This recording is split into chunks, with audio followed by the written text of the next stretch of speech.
They land upon the island of Juam. Crossing the lagoon, our course now lay along the reef to Juam, a name bestowed upon one of the largest islands hereabout, and also collectively upon several wooded isles engulfing it, which together were known as the dominions of one monarch. That monarch was Donjalolo. Just turned of 25, he was accounted not only the handsomest man in his dominions, but throughout the lagoon.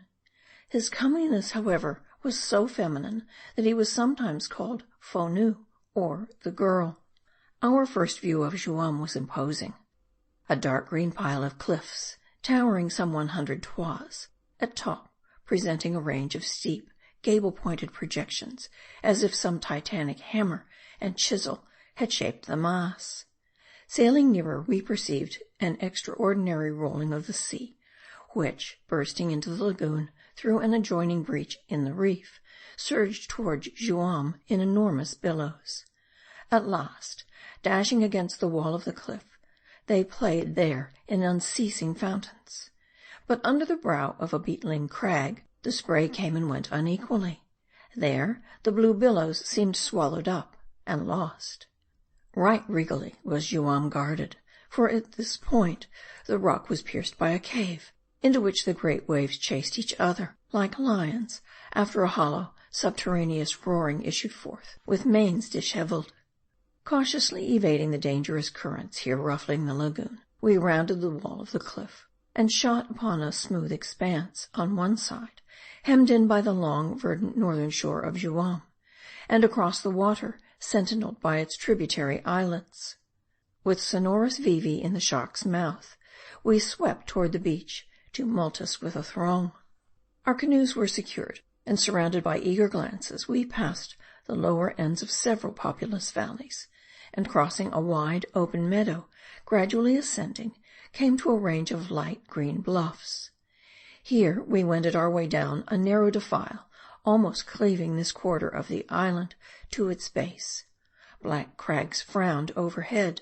Among them the shouts of the islanders reverberated. Yet steeper grew the defile, and more overhanging the crags, till at last the keystone of the arch seemed dropped into its place. We found ourselves in a subterranean tunnel, dimly lighted by a span of white day at the end. Emerging, what a scene was revealed!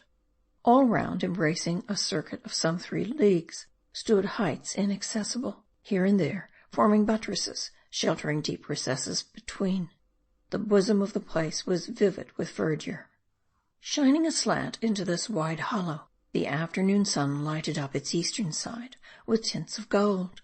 But opposite brooded a sombre shadow, double shading the secret places between the salient spurs of the mountains. Thus cut in twain by masses of day and night, it seemed as if some last judgment had been enacted in the glen. No sooner did we emerge from the defile than we became sensible of a dull, jarring sound, and Yumi was almost tempted to turn and flee, when informed that the sea cavern, whose mouth we had passed, was believed to penetrate deep into the opposite hills, and that the surface of the amphitheatre was depressed beneath that of the lagoon. But all over the lower hillsides, and sloping into the glen, stood grand old groves, still and stately, as if no insolent waves were throbbing in the mountain's heart. Such was Willamilla, the hereditary abode of the young monarch of Juam. Was Yillah immured in this strange retreat? But from those around us naught could we learn. Our attention was now directed to the habitations of the glen, comprising in 2 handsome villages, one to the west, the other to the east, both stretching along the base of the cliffs. Said Medea, had we arrived at Willamilla in the morning, we had found Donjalolo and his court in the eastern village, but being afternoon, we must travel farther and seek him in his western retreat, for that is now in the shade. Wending our way, Medea added, that aside from his elevated station as a monarch, Donjalolo was famed for many uncommon traits, but more especially for certain peculiar deprivations under which he labored. Whereupon Braidbeard unrolled his old chronicles, and regaled us with a history, which will be found in the following chapter. End of chapter 71.